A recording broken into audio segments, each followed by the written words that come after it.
Good morning. Thank you, everybody, for making the trip today out to Green Gulch Farm, Green Dragon Temple. And welcome to everyone online or in the future. Tell us how it went.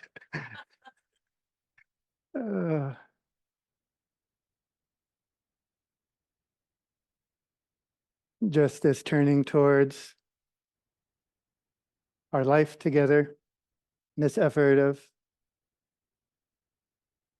taking a perfectly good day and spending it by coming to turn for a little while towards the Dharma is a beautiful and inspiring thing.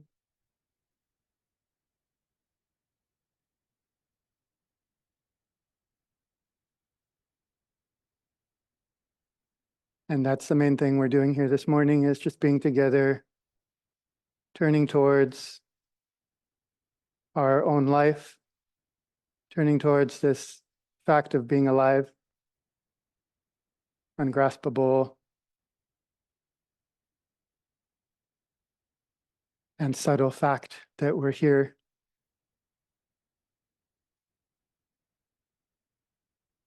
I'm feeling this morning a little bit shaky, which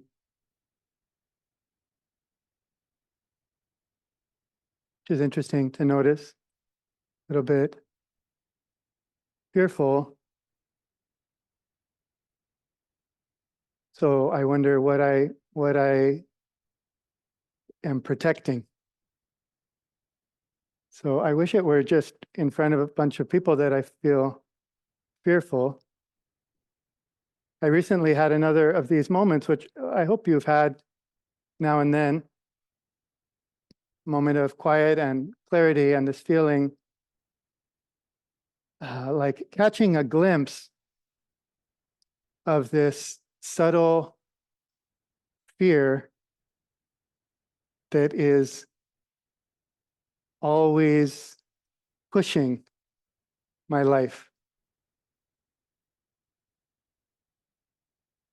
Some subtle protectiveness or resistance.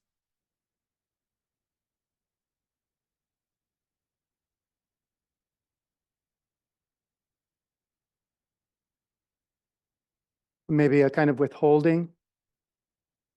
Some little something between me and the fullness of this moment. Have you ever seen such a thing? In a way, maybe the kind of flares of fear are good, because it's like, okay, follow that thread down to the bottom, to that root that's the runner, that's underneath all day. Just a little bit like, not sure why, but I think there's some reason not to be just totally surrendered to this moment. Some reason to not totally just be myself, completely where I am, how I am, with who I'm with, feeling how I'm feeling. Something like, I'm going to wait and see. I'm not sure this is okay. Maybe you have some other word for it, but this morning I'm thinking of it as kind of enclosedness or protectiveness or fear. And I'm curious about it. I'm like I've picked up the scent, I want to kind of track this. Because my feeling is, and actually my experience, there's something relieving about seeing it. There's something in the way of me living fully. There's a little, and you might think, well, why would you want to know that? Why do you want to look at that? But there's when I see it, there's some feeling like, oh, I don't have to be loyal to this. I didn't like sign some contract with this thing. It's just, this is just habit, mind, body, energy. And there's it somehow can be flowed around rather than like pushing from the back where I can't see it.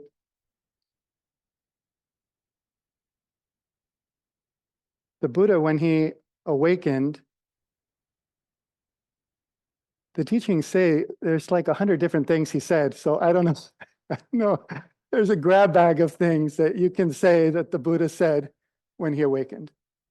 But one of them is something like, "Oh, house builder, you are seen, you shall build no house again." Anything to say when he woke up. Part of his waking up is seeing this house builder and addressing it, talking to it. "I see you, house builder. So you can't do your thing anymore. The thing you were doing depended on me not seeing you." House builder, this enclosure, this builder of enclosure and protectiveness. That's how I'm seeing it this morning. I see you. You don't have to do that anymore.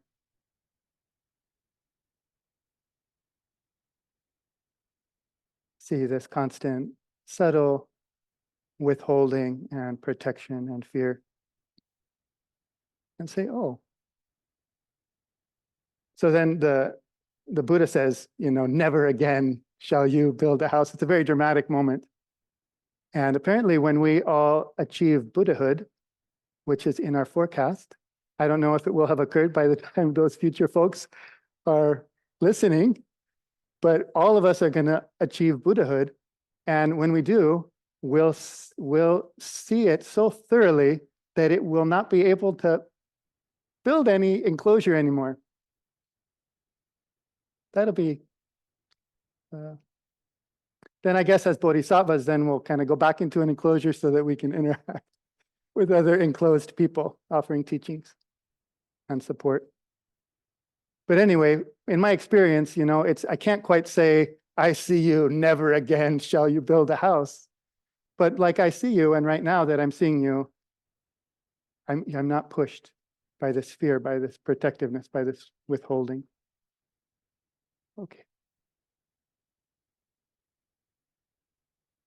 So some of us here at Green Gulch have been studying the 6 paramitas, or the 6 perfections, which is one of the lists, one of a kind of outline of Buddhism, of the aspects of the path that can be cultivated, or that are cultivated through our practice. And one of these is the perfection of generosity, the virtue of generosity. And in the teaching on this practice of generosity, there's various kinds of gifts that are named for us to reflect on. Oh, could I give that? Could I give that? And also various ways that we can give, like basically half-hearted or wholehearted, the main options, or self-concerned or less self-concerned. So there's all kinds of teaching about what to give and how to give. But one of the gifts in particular, of all the gifts that you could imagine giving, one of the gifts that's named in the tradition is this gift of fearlessness. You all heard of this? The gift of fearlessness. This is a kind of a standard teaching of what Dharma practice, what Buddhist practice generates is fearlessness. And that's a gift that we give to each other as practitioners. As we practice, breathing out completely,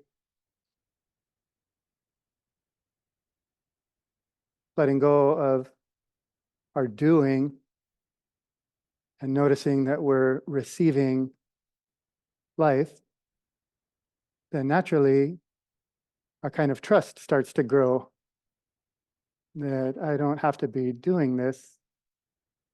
I'm receiving this.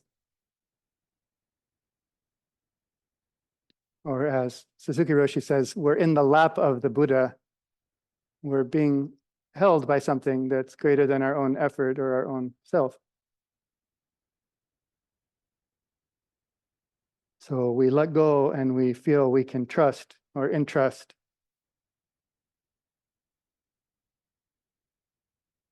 So classically, the way this is expressed is that the gift of monastics is fearlessness. So the truth is, all of us are practicing and sharing with each other through our practice, the letting go that manifests as fearlessness. What does letting go look like? One of its qualities is fearlessness, not protecting, entrusted. So in this old image of the Buddhist Sangha, the way that different people are supporting the whole Sangha is that the lay people are offering, contributing material, and the monastics are contributing fearlessness. The practice is adding fearlessness for everybody to eat and enjoy. And why do monks offer fearlessness? Monks have fearlessness because monks don't have anything. They don't have anything to protect. So what are they afraid of?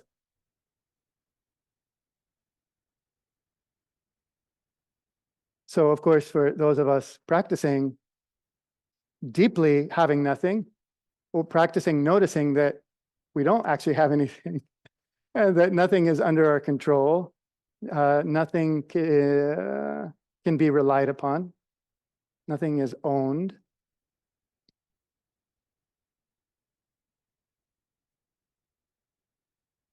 So we also can feel, oh, there's nothing to protect here. And as soon as we feel that nothing to protect, then we're offering fearlessness to each other.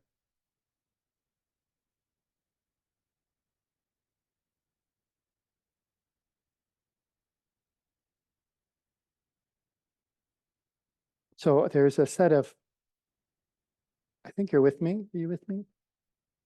Yeah. I guess the main question I want to explore today is, what are you protecting? What am I protecting? Why am I withholding from just complete surrender to any moment of my life? What's that little film in between? So there are these practices of letting go that I wanted to share today that have been turning in me, inspiring me. And these are supportive of fearlessness. And they're the practices of wonder or wonderment or doubt. I want to say a little bit about wonder and wonder practice. The main feature of wonder, in the sense that I mean it, is not knowing. When I first encountered Zen, I remember hearing this doubt about practice, like, why would you want to not know? We have all this capacity to know. Why would you want to not know? That's a good question. There's a certain kind of not knowing that's just blank, like, I don't know. I don't know. That's a kind of, in the tradition, that's called this some stillness without brightness. In our tradition, the stillness and the brightness are always together. So in their stillness without brightness, it's like, I don't know. It's a blankness, a dullness. So that's not the I don't know, the not knowing that the wonder is pointing to. Maybe that's what's so nice about the word wonder, is that it's a kind of not knowing, but it's not like, I don't know. It's like, I don't know. Wow. What is it? What is it? And I haven't known this whole time. And I'm not going to know. What am I protecting? I don't know what's inside. I don't know what's outside. I don't know what's before. I don't know what's after. What am I holding back? So we have this expression that we use a lot here, which is not knowing is the most intimate. So that's the sense of not knowing. Not knowing is the most intimate, or the closest. The most intimate way to live is to not know what's going on. Then we're wide open, and we're using our body and our intuitive, embodied presence.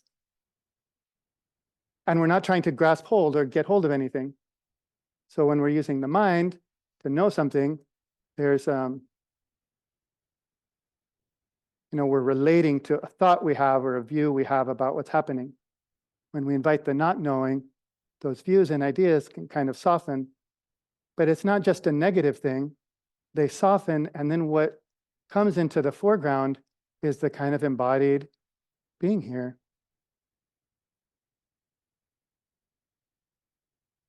Not knowing the way our body is not knowing and not grasping, not trying to get a handle, but tolerating the openness, the mystery.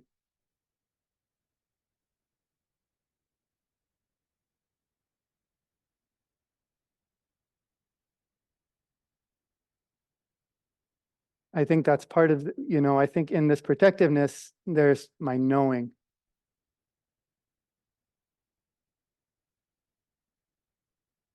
Maybe I hope that that's clear. I know what the world is. I know what I have to lose. Things are going okay. It's because I'm making them go okay. And I need to not stop making them go okay.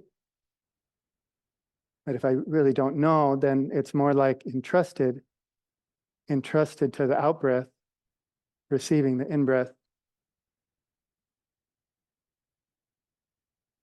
I don't know what I need to protect.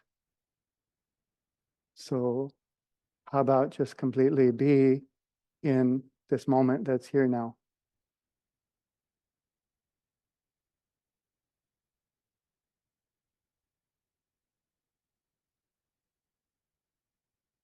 So this wonder also, also has the feeling of marvelous, subtle, wondrous. It's a word that comes up a lot in our practice, in the teachings. And I guess it's wonder like a state, but it's also wonder, the sort of verb, the question, the wondering.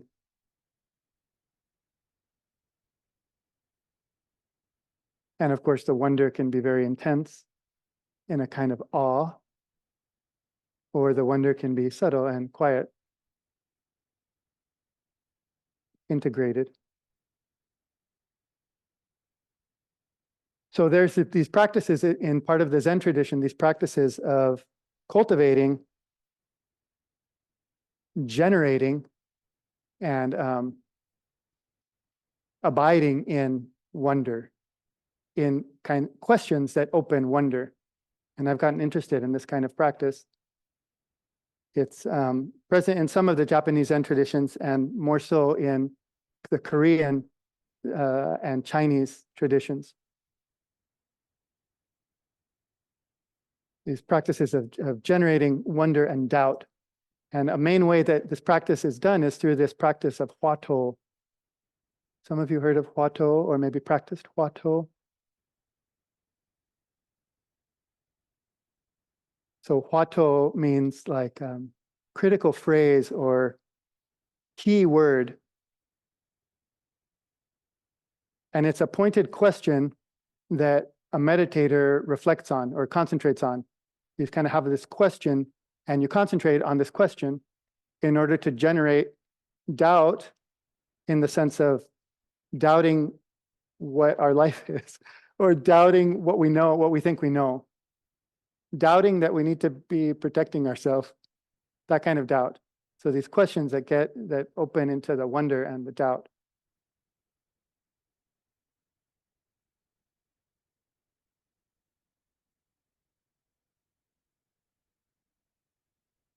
So recently I was in Taiwan and China talking to different practitioners, and a number of people that I met were practicing with versions of these questions, and many of them end up being a version of the question, who am I?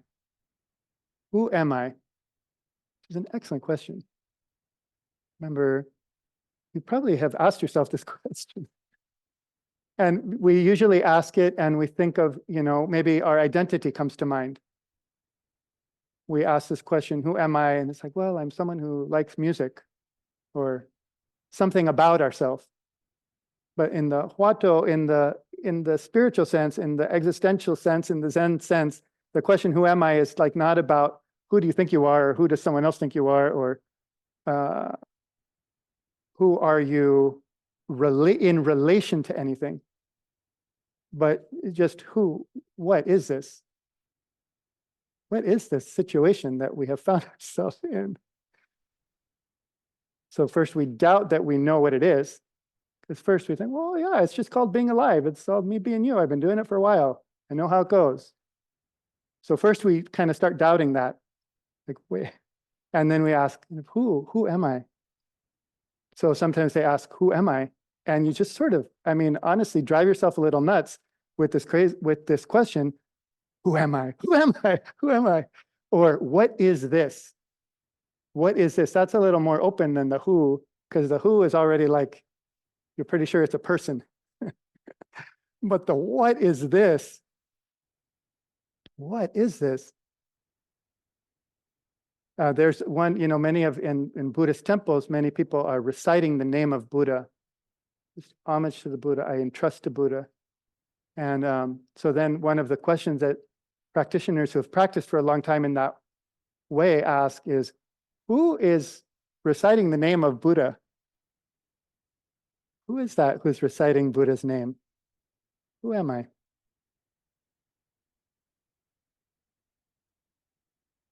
One that surprised me by somebody said it and I thought that's interesting. And then people kept saying it, which is, who is it dragging this corpse around? Isn't that an intense question? I mean, these are provocative, they're supposed to be poking. They're supposed to like poke through something, poke into the doubt. Who is it? The first is like, well, who are you calling a walking corpse? Who are you calling a corpse? A corpse? And then that's exactly the question. It's like, okay, what is not a corpse about you? Everything you can point to, really, everything tangible is a corpse. So who is dragging that around? What is dragging that corpse around? Anyway, once you get over being a little bit offended by it, it's a wonderful question. What's the difference between this alive body and dead body? Is like, gets right at this ungrasped, the most obvious thing that's happening in the whole universe, and the most easily missed and ungraspable. What is it to be alive? So our practice is just to stop and sit with that for a little bit now and then. So just this morning, by chance, I came across a story I wanted to share from the Eihei Koroku, Dogen's recorded sayings. Dogen Zenji, our Soto Zen founder in 13th century Japan. He's telling an old Buddha story, and I'll just tell part of it. He starts many of these in the same way. Here is a story. The 7 wise women were all daughters of kings of great countries. During the season of praising flowers, that is spring, 100,000 people all wanted to go to a resort to enjoy themselves. Summer vacation. 100,000 people want to go to the resort to enjoy themselves. Among the 7 wise women, one woman said, "Sisters, you and I should not go to scenic parks to partake of worldly entertainments like those people. Instead, let us go together to enjoy the charnel grounds."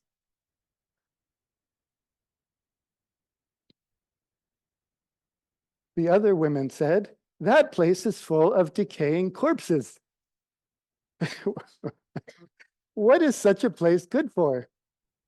And the first woman said, "Sisters, just go. Very good things are there." This is maybe a certain cross-section of the world who comes to a Dharma talk. So maybe there's a disproportionate number of people in this hall who have been that person. Who said, yeah, how about we go to the charnel ground and like contemplate birth and death rather than go to the resort. Or maybe someone like that. I have an idea, let's come to Green Gulch instead of the champagne brunch, let's go to the charnel grounds. But that is a delightful translation.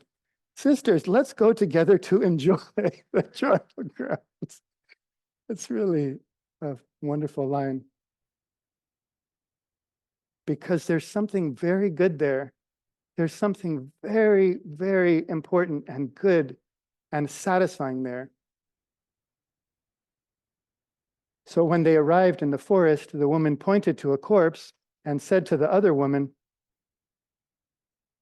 "The corpse is here. Where has the person gone?" The women witnessed the truth and realized the way.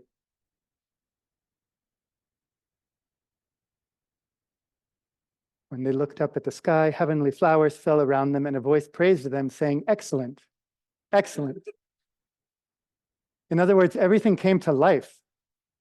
Everything came to life. The whole field of light and sound and sensation became falling flowers as they saw life itself. This difference between being here alive and the corpse. So that's the kind of question that these sorts of practitioners take up and get rather intense about. Who is it dragging this corpse around? And they generate this kind of wonder, like, I really don't know. I really don't know. And this doubt, like, anything I think I know about that, I don't think that's it. I'm doubting everything I think that being alive is. But as I do, I'm touching more and more directly the embodied direct feeling of being alive. This.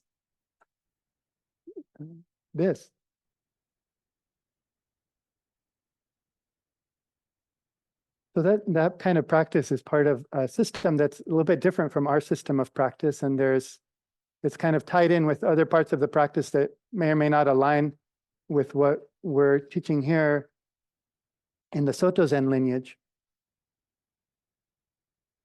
But this kind of effort to be in a question, to be with a question, to have a question in our life is very inspiring and is very much also fundamental to our Soto Zen practice.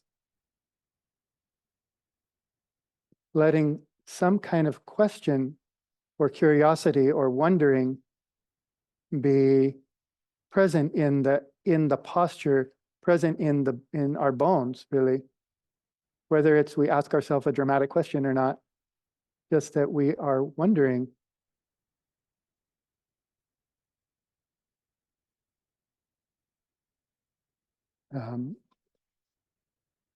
Another one of these paramitas, one of these perfections is patience or equanimity. And there's another sort of unusual teaching or oddly specific teaching, just like fearlessness is kind of an oddly specific teaching about what a gift would be. An oddly specific teaching about what patience is for, what equanimity is for, is to tolerate the question, who am I? Is to tolerate the fact that that question has no answer. In other words, to tolerate emptiness, to have room. So when you first ask, it's like, I don't really like the cold corpse thing, and I don't really want to ask that question. There's some fear there again. There's some fear, like I think I have something to lose by asking this question of who am I? So there's this feeling of like, yes, please take good care of that. So part of thinking about this, there's time I can say a little more about it, but I don't have to. Just these different lineages, different traditions of teaching in this kind of intense way of generating wonder and really stepping into this intense doubt. There can be a sense of kind of like push through that question, push through that fear, and just don't know who you are. And our way is a little more like, oh, you should take care of how scary that is. Make room. Be tender and loving and spacious as you invite this question of who am I? What is this? We're not trying to break through anything. It's more like something melts away. We often use the image in our practice of Soto Zen of walking in the mist, not noticing you're getting wet, but a few miles in, you're just soaking. So it's kind of like that with our approach to this sort of question too. It's like, yeah, who am I? Not in some way where I'm trying to create some dramatic encounter between me and existence, but just in the sense of I'm always kind of wondering who I am. And after a few miles, you have the sense of like, wow, I really don't know. So don't need to push through or dive in. We also need to work on this tolerance, the capacity. How deeply do we allow ourselves to ask the question? People say, as I sit, it's kind of scary to let go of everything I think I am.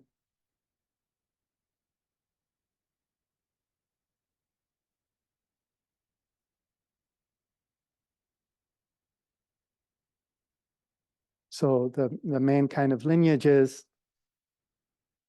this kind of different approaches in the practice go way back, could say to really early on in Buddhism.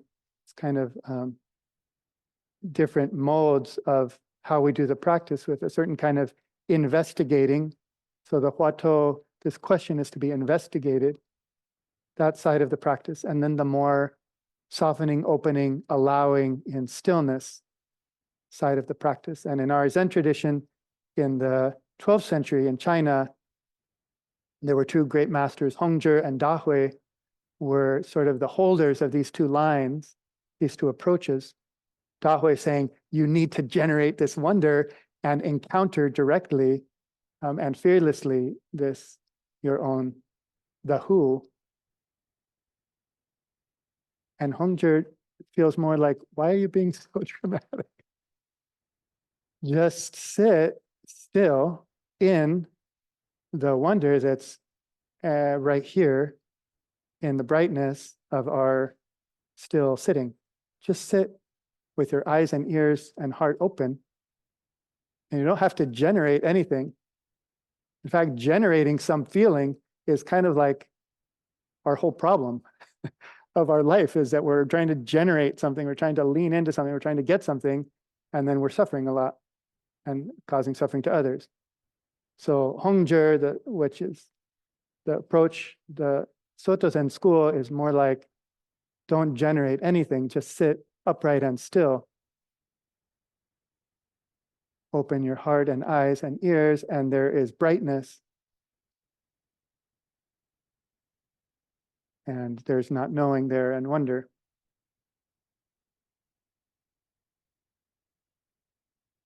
Hongzhi says that this kind of practice of just sitting upright and still in the brightness restores wonder. He has that phrase, the thinking of our practice as restoring wonder.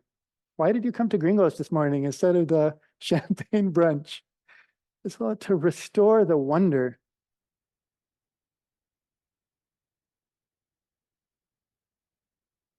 So in his great poem on silent illumination, which is Mojao Chan, Mokusho Zen, this silent illumination, which is our style of practice, Hongzhi writes, silent and serene, forgetting words, bright clarity appears before you. When you reflect it, you become vast. Where you embody it, you are spiritually uplifted. Spiritually unitary and shining, inner illumination restores wonder. Or then in another phrase, which I've always loved, he says of our sitting practice, of our practice right now, being still and warm-hearted and attentive, awake. He says, with thoughts clear, sitting silently, wander into the center of the circle of wonder. Isn't that a beautiful expression? So Dahui is saying, like, charge into the castle of wonder. You know? And Hongzhi is saying, just sitting silent and serene, wander into the center of that circle. And that's sort of what happens. I'm soaking wet. I have no idea who I am. I have wandered into the center of the circle of wonder just by sitting still and open. So we say, you know, Hongzhi did this, Dahui did this. And in the Japanese tradition, especially, they're like almost enemies. But actually, they were great friends. They're sending each other students and speaking at each other's funerals. So one of them spoke at the other's funeral. Thank you. They relied on each other, just like our practice relies on the question and the stillness. So it's not we just say, oh, we don't generate anything. We just sit. How does that not fall into, I don't know, I'm just sitting. I don't know. We need to be friends with that wonder. Like, I'm just sitting. I don't know. So Dahui and Hongzhi, this kind of intense investigation and this open sitting are actually intimate, supporting each other, needing each other, including each other. They really did speak at each other's funerals because they are mutually include one another. They're in each other. So just a last point, you know, I say that we just sit, not generating anything in the silence and stillness and brightness. This is our practice of Zazen. And of course, that's supported by a posture. So we sit in this upright posture and really attend to the posture and the breathing. It's not that we're generating anything, it's just we're taking care of what there is to take care of, which is this posture. And we open our eyes and we open our heart.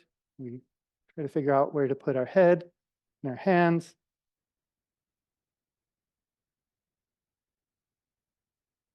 And part of this posture is a kind of wonder. The wonder isn't like some separate element that we then need to generate. The wonder is there in the posture. It's a point of posture. It's kind of kneaded into the posture of our sitting. And I think we can knead it into the posture of our life. Just this subtle wonder.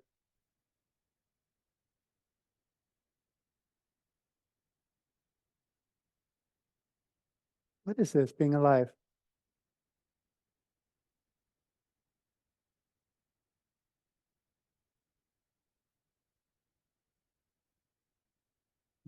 Grateful for your kind attention this morning.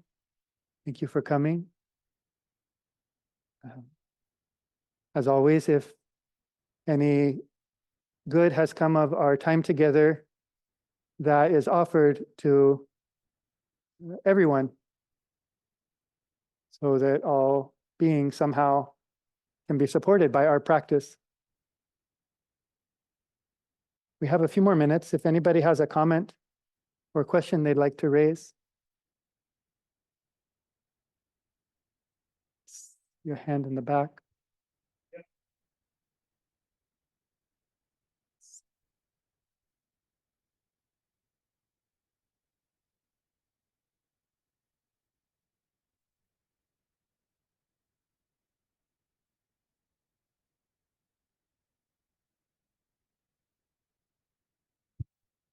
Would you say that children are born with a sense of wonder that is installed in the factory? That's installed where? In the factory. Factory installed wonder. I think it's exactly that it's nothing's installed is where the wonder comes from. They're not trying to know anything. They're not trying to be anything. We haven't told them that they have to be someone yet. We haven't told them that they have to do their life, so they're not protecting anything. They also know that they're completely entrusted. And so there's nothing to protect. So they can bawl and they can laugh. They can be happy and they can be sad, but there's not that film of withholding of, I don't know, I'm going to kind of wait and see about this moment. I don't think I can just give myself completely to it.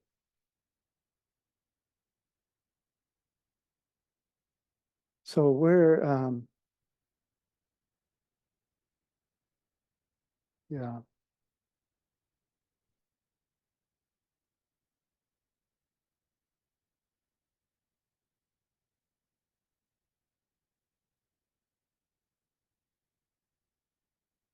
Thank you. I think wonder is a beautiful word. Mm. And when you ask the question, what is the difference between life and death? Mm. Where it took me is the question, the intersection between life and death. Mhm. My answer is stillness. So that when I meditate and I breathe out, it allows me to move into a sense of stillness and rest there with a sense of wonder. Beautiful. Thank you.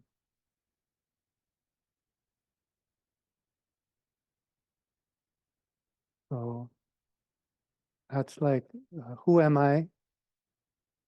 Stillness. Wonderful expression for the moment.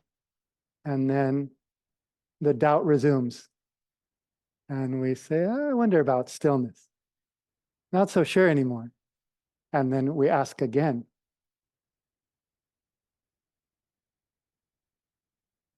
But that's a beautiful kind of answer. So it's the who am I that ends up in an answer like stillness. And then plowing that back into the ground. Or no answer at all. It's just a turning towards being alive. Thank you. Oh, Thanks, Jiryu, for your talk. you're welcome. Could who am I and what is this have the same answer?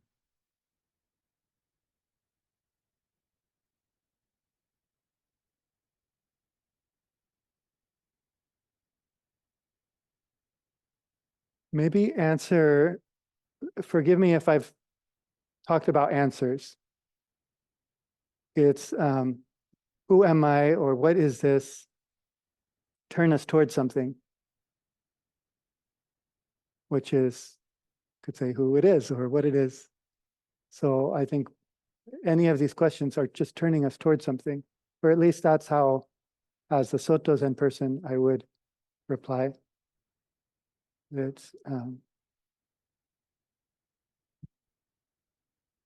even in the tradition, it's not an answer. No one has an answer. The point is not knowing. The point is the intimacy of the not knowing.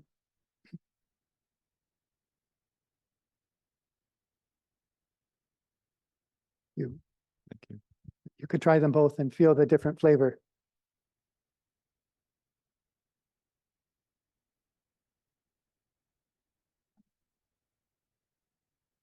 I guess when I've heard about huatou, I've had this resistance Mhm.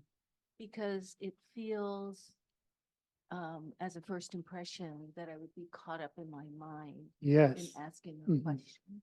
So that's a question. And then a comment is that I did appreciate the contrast that you gave of silent illumination and using the huatou questions, because then I could start to see an overlap. Thank you. Yeah, I think for me, it's not about huatou, like asking yourself a question so much. That might touch something, just like when it's kind of like we do yoga to support our sitting posture. So now and then ask yourself, who am I to support the wonder posture? But it's not that you're then like bringing that to mind. I was actually just thinking about this, saw a short teaching from Master Sheng Yen on huatou practice. And it was like a question and answer. And the question was, does it have to be with language? And I thought that's a good question, because for me, as a person not doing that practice, it's just like making stuff up about it. I feel like, no, you don't have to ask it. You don't have to use language. For me, this is about an embodied kind of wonder in the bones. And so just sitting silent and open in the wonder, and that's what Hongzhi is saying, the wonder is restored, the wonder is wandered into, so you don't need to be asking. The sitting itself is a question. The sitting itself is like, it's the opening, is the like, what is this? It's welcome. So I don't think, I kind of agree, but in the tradition, there's some feeling of having it in language can create an encounter and pull us. I guess part of it maybe is that there's a acknowledgement that we're kind of in language anyway. So when we say we're not using language, really we're just using our ordinary language, like I'm me and you're you, and I'm over here sitting my zazen, and I gotta, I'm wondering if I should surrender completely, probably not. That sort of, so it's not the difference between using language or not using language. We're going to be using language, so let's use some Dharma language. Would you say it's more of a feeling, like a feeling? Yeah, of- a little bit of a feeling. I hesitate even to say that. So I'm on posture right now, because the posture, the feeling even is too specific. Like we're trying to generate a particular feeling, and that's kind of our practice is a little bit allergic to that, because our practice is about welcoming the feeling that we have and not generating anything. So it's more like but it's a kind of receptivity. I'm maybe just dodging the feeling thing, and kind of, I think a lot of Soto Zen practices like that. Like we say it's not anything, but then like it's kind of something. So yeah, maybe it's a feeling. Or anyway, the feeling can't hurt. If the feeling is around, then welcome it, Just like we can work on our posture, we can work on our warm heart. We can say welcome to what's here, and we can say, welcome, who are you? What is it to what's here? Maybe one more comment and then we'll end.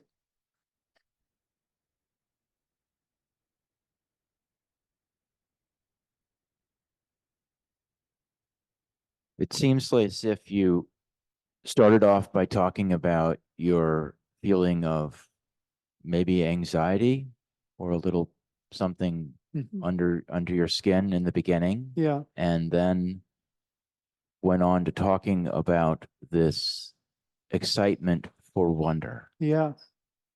And it seems as if there's some kind of recognition that just being alive when we wake up in the morning, we've got this little rumbling feeling of something, and that the practice is then to direct our rumbling that's already going to be there anyway, because that's how we wake up in the morning, toward a sense of like, hey, you really don't know, so go with that. That's we're endorsing not knowing. And so, wow, just be one in wonder over not knowing.